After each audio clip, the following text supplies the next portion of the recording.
irresponsible, illegitimate behavior. Taiwan condemns Chinese military drills around the island as it strengthens its combat readiness. Taiwan under pressure. We report from one of Taiwan's most important ports on how the country is faring under China's pressure. We speak to a rights activist about his meeting with Nancy Pelosi in Taipei and what the U.S. Speaker promised. Plus, we give you a taste of what it takes to run a top-notch Taiwanese pastry shop.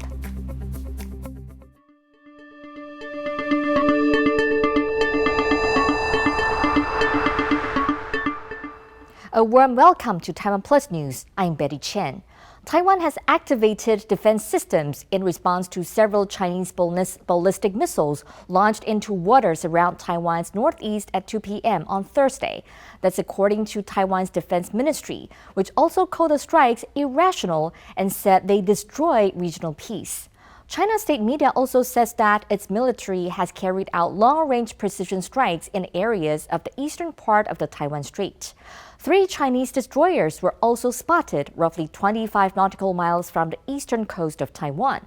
They were all part of a series of planned exercises in waters around Taiwan, which are set to last until Sunday and come as a reaction to U.S. Speaker of the House Nancy Pelosi visiting Taiwan. Jaime Okan reports. In Taiwan's southeast city of Taidong, fighter jets scramble to take off.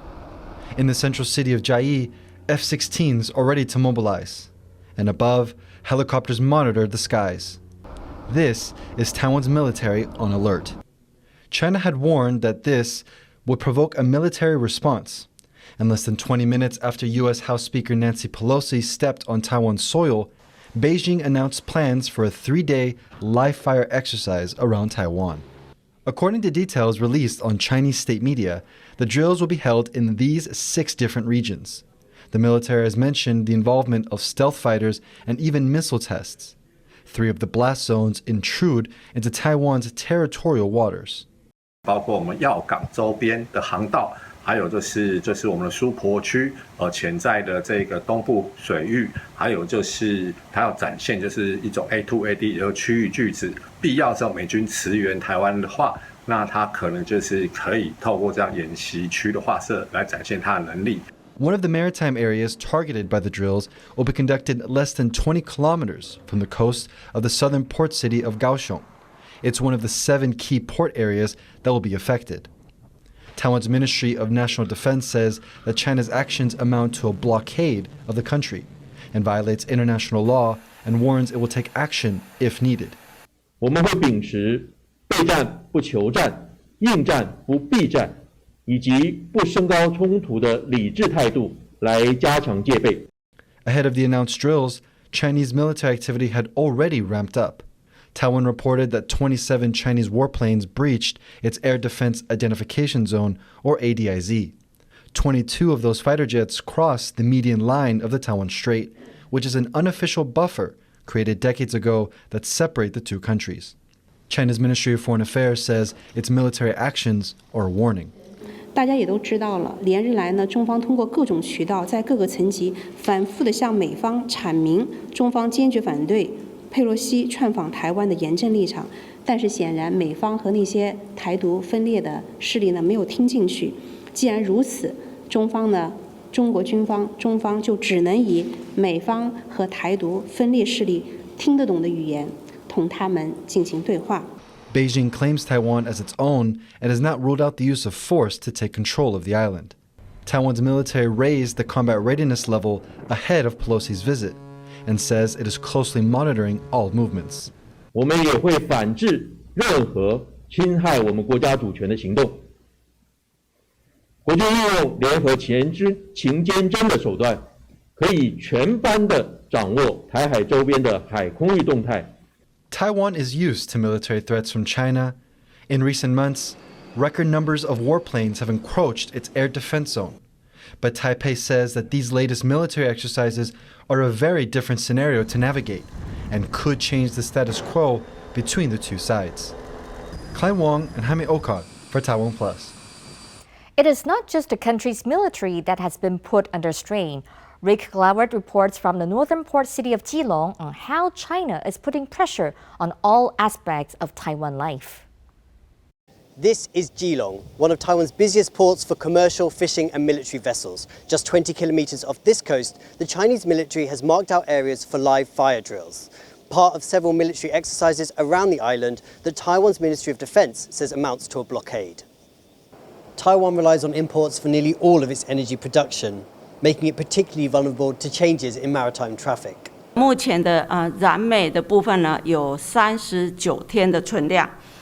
石油的部分有146天的存量，天然气有10到11天的存量。 The burst of Chinese military activity is already disrupting maritime and air traffic to Taiwan. Fishing vessels have been told to stay clear of drill areas and report any sightings of Chinese military. And that's on top of several import and export bans announced by China over the last 2 days. But the threat to Taiwan is also happening online. On Wednesday, all of Taiwan's government agencies were attacked by hackers. Total traffic was 23 times higher than the previous one-day record, bringing down some sites temporarily. Authorities have also warned the public to be on alert for misinformation. 这是一个认知作战，有人形容这个就是无烟硝的战争，这个是对我们透过这样的一个假讯息来影响民心，来扰乱秩序。 Operations at this crucial port near Taiwan's capital continue. But a day after the high-profile visit by US House Speaker Nancy Pelosi, Taiwan continues to brace for what may follow. Rick Glauert, Bing Wang and Eugene Huang in Keelung for TaiwanPlus. And our reporter James Chater is in the south of Taiwan, where disruptions to daily life are expected due to the military drills. I'm here in the southern city of Kaohsiung, home to Taiwan's biggest port. The largest area of Chinese live fire drills are taking place a little over 20 kilometers off the shoreline. We spoke to residents here to find out how they are viewing the events. 我大概想法是，就是对于他的军演其实还蛮习以为常的啦，因为最近就是自从蔡政府执政之后，可能之间的彼此的关系就比较紧张一点。那他喊说要军演不是第一次，这次的确是比较密集度比较高，因为他说就是要封台嘛，但我觉得打起来几率还是很低啦，所以就是觉得生活还是照常这样子。顺其自然就好了，对，就是跟平常如常一样过生活就好了，对。因为我们也是就是来这边玩的，所以真的没关系，对。Despite Beijing applying pressure in waters not far from here, the atmosphere remains calm, a sign that while these drills do mark an escalation, for many Taiwanese, they're part and parcel of life living under Chinese threats. Maggie May and James Chater for TaiwanPlus in Kaohsiung. As China's live fire drills are taking place, dozens of international flights have been cancelled at Taiwan's main airport. Taiwan's aviation authority has said the cancellations were not related to the exercises, but no other reason has been given. 18 air routes had already been altered because of the drills. Local travel agencies say people are worried about traveling. 部分的商务旅客很急的要回台湾，却不敢回至台湾，已经视为台湾为准战区。 Chinese state security police have arrested a Taiwanese man in Zhejiang province for alleged separatism. Yang Zhiyuan was arrested under China's national security law in Wenzhou City. A police statement accused Yang of having founded the pro-independence Taiwan National Party. There were no further details about why or for how long Yang was in a Chinese city. Chinese authorities announced a crackdown on so-called Taiwanese separatists earlier this week, following news that Nancy Pelosi was visiting Taiwan. Before she left Taiwan, Pelosi met with human rights activists, including Taiwanese and Hong Kong campaigners who were detained in China. Pelosi listened to the experiences of Lan Wing-Ki, a Hong Kong bookseller who fled his home city to Taiwan. Pelosi is a longtime critic of the Chinese Communist Party's record on human rights. She has also spoken out against Beijing's crackdown on Hong Kong's freedoms. Taiwanese pro-democracy activist Li Mingzhe, who spent 5 years in Chinese detention on charges of subverting state power, also attended the meeting. TaiwanPlus reporter Louise Watt spoke to Yang Xianhong, the head of the Taiwan Association for Human Rights, about the event. There were a number of activists and and well-known activists in Taiwan, particularly Li Mingjie. And what did the discussions revolve around as a group with Nancy Pelosi? I have to say, because Nancy Pelosi, she has helped a lot in when we rescue Li Mingjie's case and talk to Li Jingyu and in her office also. So we really appreciate Nancy Pelosi's effort to rescue Li Mingjie. And actually, they talk to each other and in a very touching situation, that kind of atmosphere. And Nancy encouraged Li Mingjie must stand up to speak for those people already in the persecution situation in mainland China, and also some of the people being persecuted by Communist China. She really want to cooperate with the people in Taiwan, so she expressed strongly, says she anytime she will come back and anytime need her, and then she will do what she can do the best. Do you think Pelosi's visit to Taiwan and her meeting with you and the other human rights activists has made a difference or will make a difference in the future? I think it's a kind of an encouragement for us to talk to her, because I know she is preparing for, after November election, she is going to prepare more acts to help Taiwan and to face Chinese aggression. So I think this time for her and for us, there is a very good mutual communication. I suggest her that maybe we can go to United States, to the Congress to do more powerful statement in the Congress. This year has seen an escalation in the number of Chinese warplanes that have flown into Taiwan's Air Defense Identification Zone, or ADIZ. In a lead-up to the Chinese drills now happening around the island, Taiwan's military reported 27 planes entered the ADIZ, with a record 22 of them crossing the median line in the Taiwan Strait. Jaime Okan explains the significance. At the sound of this alarm, Taiwan scrambles its fighters and deploys missile defense systems. It means Chinese fighter jets have entered Taiwan's Air Defense Identification Zone, or ADIZ. Across the Taiwan Strait, China's ruling Communist Party has maintained the position that Taiwan is not a country and has made it clear that it seeks to unify the island with the mainland. It has not ruled out the use of force. To put pressure on Taiwan, China frequently sends not just fighter jets, but helicopters, radar planes, and even bombers into this area known as the ADIZ, or Air Defense Identification Zone. Most of the Chinese aircraft enter the southwestern corner near Pratas Island before they circle back. A country's ADIZ serves as a security buffer zone which extends beyond its territorial airspace. Territorial airspace includes anything within 12 nautical miles of a country's land, but areas outside of a country's boundary are classified as international airspace. Gerald Brown, a Washington-based defense analyst, explains that ADIZs didn't exist until after World War II. The United States established the first one in 1950 and then helped establish several other ones throughout the Indo-Pacific region, namely Philippines, Taiwan, South Korea, and Japan, around 53 if I recall correctly.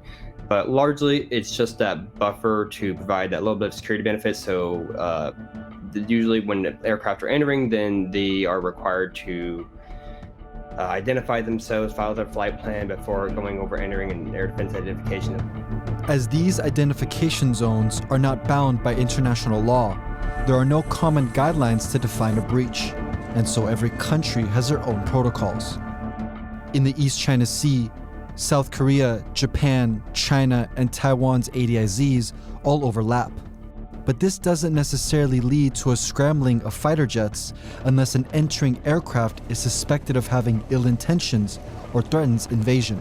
which is often the concern between China and Taiwan.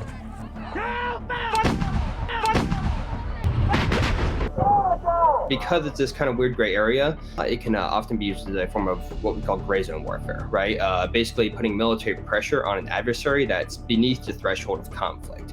So it's not quite as escalatory as entering a actual territorial airspace, but it is escalatory enough where you can put military pressure on a state without crossing lines.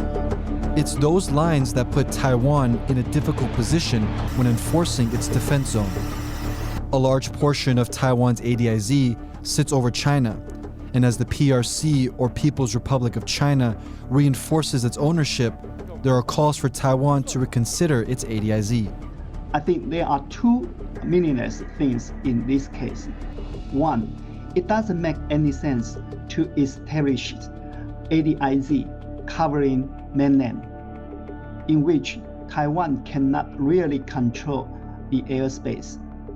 Two, as the PRC's airplanes, civilian or military, get into the area frequently without informing Taiwan, and Taiwan does nothing and cannot do anything in response to those or to that. In this case, I think that Taiwan needs to re-establish its ADIZ and set a new system to fit in reality.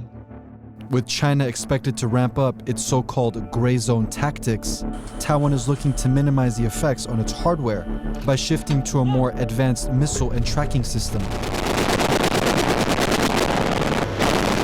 I think that's likely the smart move, because that's going to take a lot of pressure off of the Taiwanese Air Force. Constantly scrambling planes to respond, it's just wear and tear on the airframes, right? There's a lot of costs involved in that. There's, it adds up. However Taiwan responds to Chinese activity, the island is closely watching its ADIZ, determined to better manage its national security and protect its sovereignty. Damon Lin and Jaime Ocon for TaiwanPlus. Stay with us here on TaiwanPlus. The rest of the day's news is just ahead, including a look at the electronic tattoo that's giving doctors a glimpse at their patients' health. Back in a moment.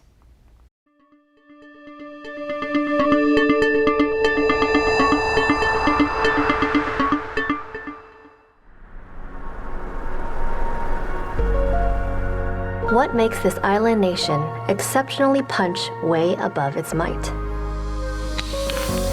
It's the fascinating human stories we heard, plus the greatest movies we saw.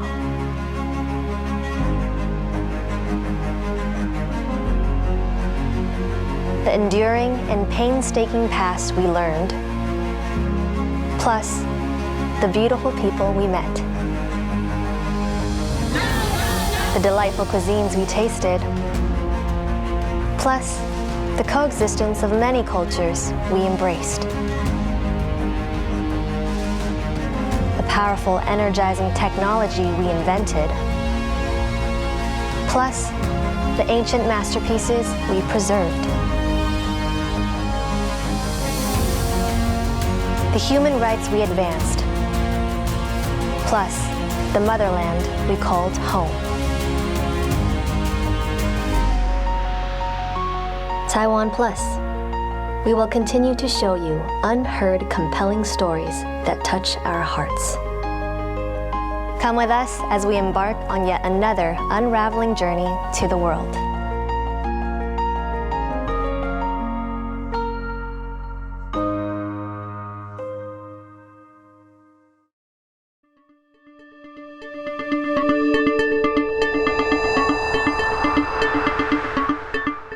Welcome back. You're watching TaiwanPlus News. The U.S. Speaker of the House and her South Korean counterpart have said they're committed to deterring North Korea and its nuclear threat. Nancy Pelosi is in Seoul on her latest leg of the Asia trip. She joined National Assembly Speaker Kim Jin-pyo in a joint statement that said the North Korea threat is a dire situation. They also discussed economic cooperation and climate issues.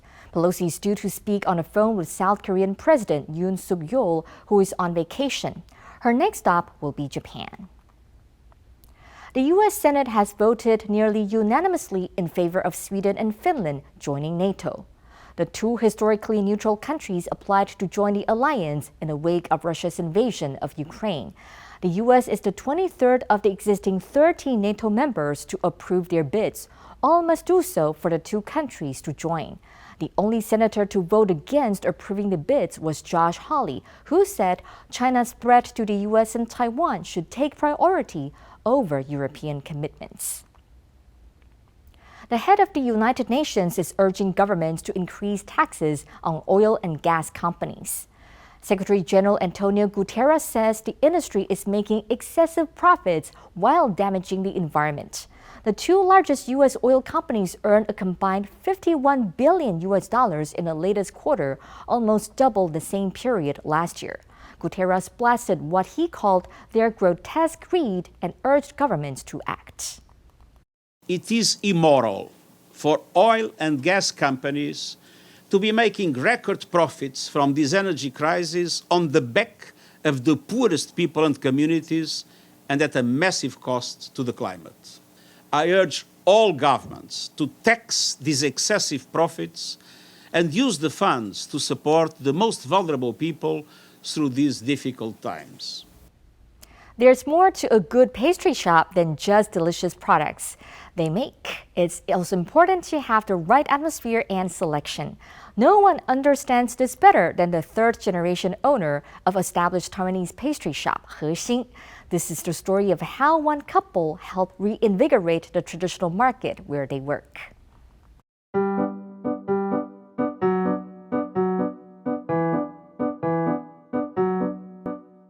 店里会卖的东西，从松糕啊到年糕到这些团子啊，都是以前因为不同的节庆才会吃到的。爷爷是上海人嘛，他奶奶是苏州人，偏向江浙这部分的点心。以前小时候就记忆很深，每逢过年过节，各种节日，店里就会聚集很多长辈，就爷爷奶奶那一辈的长辈会全部聚在一起开始做饼、做糕。去英国念书的时候，其实我还没有想过要接核心这个店。后来里面又辗转进到在英国的设计公司里面去实习跟工作，接触到了一些传统产业转型的案例。慢慢的，其实我就跟他开始聊到说，是不是有可能也可以帮家里这个老品牌做一个转型的助力。那我们先把做品牌这件事情拉出来，到市场以外的地方做，怎么让年轻的族群来重新认识到这个糕点？对我们来讲，每一次的点心要挑战新的口味，真的都是一个蛮大的挑战。我们也一直在这个过程里面不断在摸索，每一次都是战战兢兢的，也非常的在意说东西到客人手上，他们到底看到的点心的完整度是什么样子。我们会一直不断的在来来回回的在思考跟讨论。空间设计部分是我们自己操刀啦，因为我们自己就是做空间设计本业。来大稻埕的时候，我们如何用这边的元素跟我们的点心做结合？其实这个模型那时候是做给我丈母娘跟我老丈人他们看的。我们那时候其实跟他们一直描述着，就是说我们还是想要保有传统市场那种现做现卖热闹的感觉。其实我们希望客人到店内之后，他可以感受到松糕现敲现做，甚至他看到像市场一样琳琅满目，前面都摆满东西的场景。一开始的时候，生意没有预期来得好，那个时候都必须要跟家里借才能营运这间店。爸爸常常安慰他说：“不要太大的压力，就慢慢来。”我们不定期的会开体验课。后来也发现到，会来参加这样体验课的年龄层越来越低，这个会让大家觉得更新奇的一点，是因为可能大家都稍微有个想象，知道西点蛋糕怎么做，但是做中式的糕点的时候，一开始有点摸不着头绪，后来是带着好奇心跟非常惊讶的把这件事情做完之后，可以再吃了自己做的点心，整个过程非常开心的。我们一开始很清楚，就是传统与创新其实必须互相平衡的，因为其实这东西会连接到消费者的一个生活的记忆跟印象。我们常常听到香港的客人来到店里，他就是很开心啊，很惊讶的说，他说在香港已经看不到这个点心了，他们拍照想跟人家分享。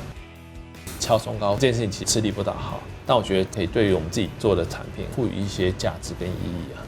如何维持传统点心文化的本质，我们会特别的去重视。South Korean scientists have invented a liquid metal ink that can help monitor a person's vital signs when it's applied to the skin. The so-called electronic tattoo contains particles that create an electric circuit. It's then connected with a wire to machines that can analyze heart rate, sweat, and other health-related data. Currently, monitoring through the skin requires a physical patch, but researchers say the ink is more comfortable, harmless, and can be washed off with soap. The current limitation to this technology is that we had to use wiring to acquire the signal. So in the future, what we hope to do is connect wireless chip integrated with this ink so that we can communicate or we can send signal back and forth between our body to an external device. Thanks for watching TaiwanPlus News. I'm Betty Chen. Finally, we leave you with images of the world's largest exoskeleton mech suit built by a Canadian-born artist and mechanical engineer. For more stories from Taiwan and around the world, please download the TaiwanPlus app. Stay safe and see you next time.